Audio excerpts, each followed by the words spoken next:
Hello virtual dreamers, Gregory here, and welcome to the Prologue, a weekly series of videos where I document my activities, track my stats, and complete quests, all for the sake of creating my dream virtual reality rig by 2022. With that everyone, let's get on with the video. First topic at hand is that there's been a change to the way my day job works, everyone, which means that the hours that I have available to me during the week have been shifted around, so I won't have as many opportunities to get work done or do other things during the beginning of the week as I will during the weekend. So as a result of this, I'm going to have to be making some changes to not only the way I produce the content, but even to the way I conduct the activities, just because I won't exactly have as much time as I'd like during the Monday through Thursday period as I will during the Friday through Sunday period. It's an unfortunate turn of events, but it's just the reality of the situation, and I have to adapt in order to better suit my situation. So I apologize for any inconveniences here, since this is the latest prologue yet, and just because we're so far behind, I'm going to try to take advantage of the opportunity and just kind of skip ahead of an extra week, and we're going to cover 2 prologues worth of content within this one, at the very least in terms of data tracking. Which, on that very note everyone, the quest for the week of September 16th through to September 22nd was failed. This may seem a little odd to some of you since the video that released just prior to this one was the expected video. However, it was outlined and initiated with the intent of having it released prior to last Sunday, which unfortunately that just plain old didn't happen. And I kind of try to keep myself to a very strict standard here, everyone, and since I set that quest for that week, we're just going to have to live with the failure in this case. I don't want to make excuses for it, everyone, it's just the reality of the situation. We're pretty far behind here, and I need to start taking actions to start catching up. Putting aside the lamentability of my current situation, I do want to take note that I've been learning quite a few things in class lately, at the very least in the electronics class. Not so much C++, but that's its own little story. But yeah, essentially I've been doing a lot of fun stuff, whether it be working on soldering, just setting up circuits, and all that kind of stuff. It's actually made a lot of the labs for the course very enjoyable, if I have to say so myself. And because of that, it's kind of got me inspired to kind of spend a little bit more time doing more lab kind of stuff during my free time here at home, at the very least during the extra time, quote-unquote, that I have during the week.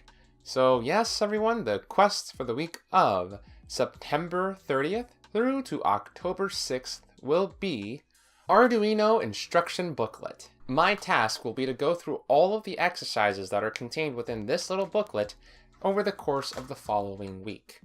The little booklet I'm holding in my hand here is something that came along with my Arduino Mega, which you might have seen previously during the Blinking Light and Just Do It quests, being used in order to make a light blink and in order to read the data from my arm, respectively.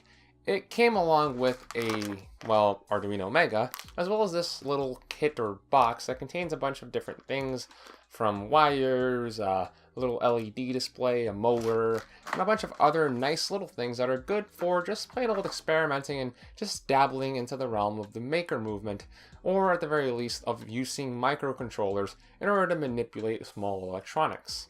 Because of all the fun little exercises I've been doing during my labs in these past few weeks, I've been inspired to just kind of take the time and go over the basics again with Arduino over the course of the next few weeks myself.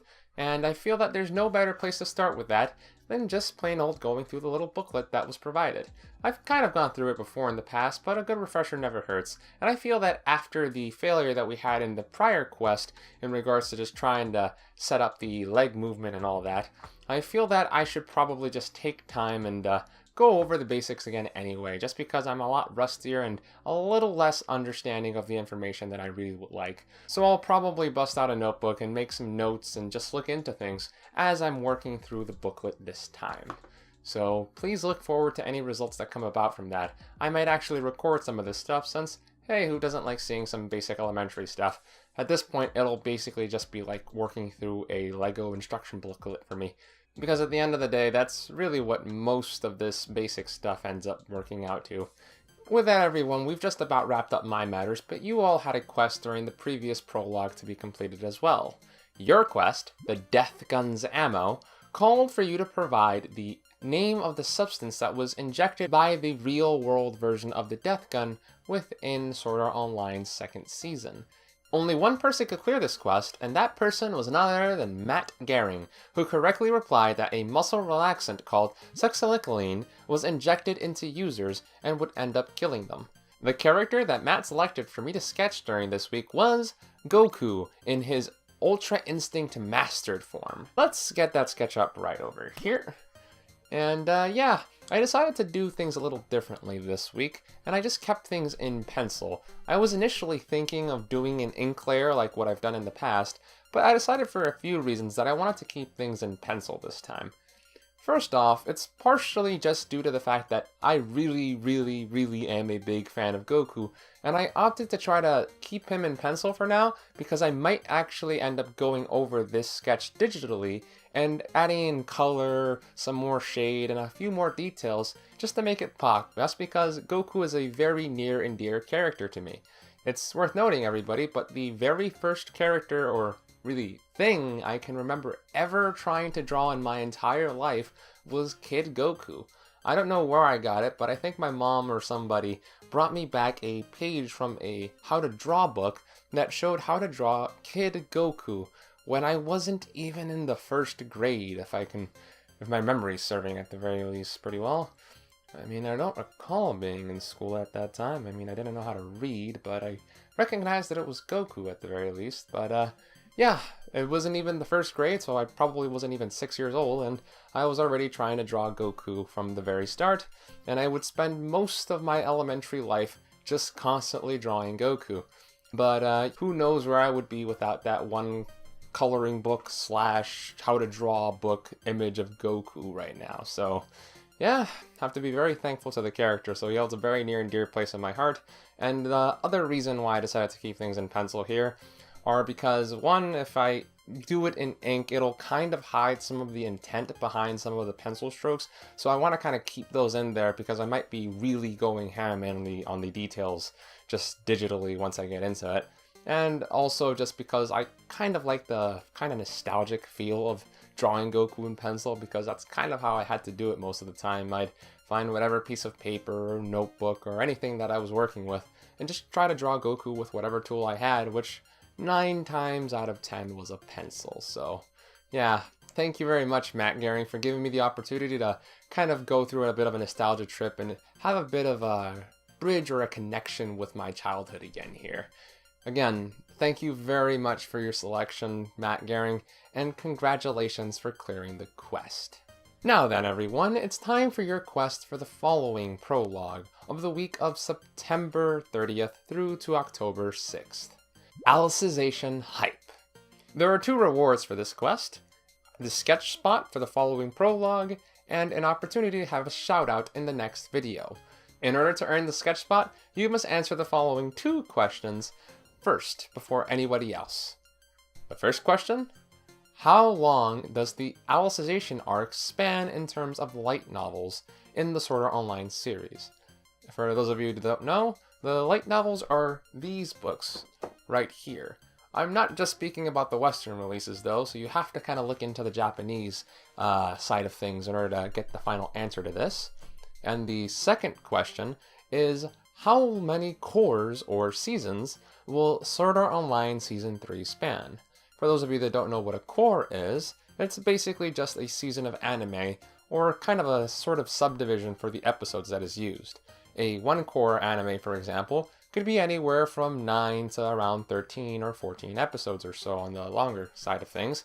And generally, things are separated into those kind of cores just due to the seasons and the way the anime industry is played out. So, for example, the first 2 Sword Art Online anime, or seasons, were basically 2 cores each, because they spanned 2 seasons. So 24 episodes, that's kind of how it's summed up. Now for everyone else, if you would like a shout out in next week's prologue, all you have to do is post a comment down below expressing how hyped you are for Alicization, or whether or not you're even hyped for it at all. Are you completely tired with Sword Art Online, you're just sticking around here because of VR, and you just don't really care about the anime? Or are you just as hyped as me and are pretty much going nuts with anticipation for next week's unveiling of the first episode? Oh man, I can't believe we're gonna have... don't want to spoil it, and I can't give away the answer here. So yeah, everyone, get on to that quest. Oh, I do want to make note, everyone, that attempting to clear the first quest, or successfully clearing it, still earns you a shoutout spot. So if, say, for example, you successfully clear the first quest by giving out the answer, you will also be counted as a shoutout there, everyone. So we have a limited amount of spaces, so if we include the first person to clear the quest, or the first part of the quest for the sketch spot, that basically means there will be 9 remaining spots for everyone else who's looking for a shoutout, so try to take them up nice and quickly, everyone, if you want to get into the next video. Well then, everyone, that just about does it for the prologue this week. Thank you very much for watching this video, everyone, and please remember to rate, comment, share, and subscribe if you like the videos and want to help support the channel. Till next time, everyone, this has been Gregory, logging out.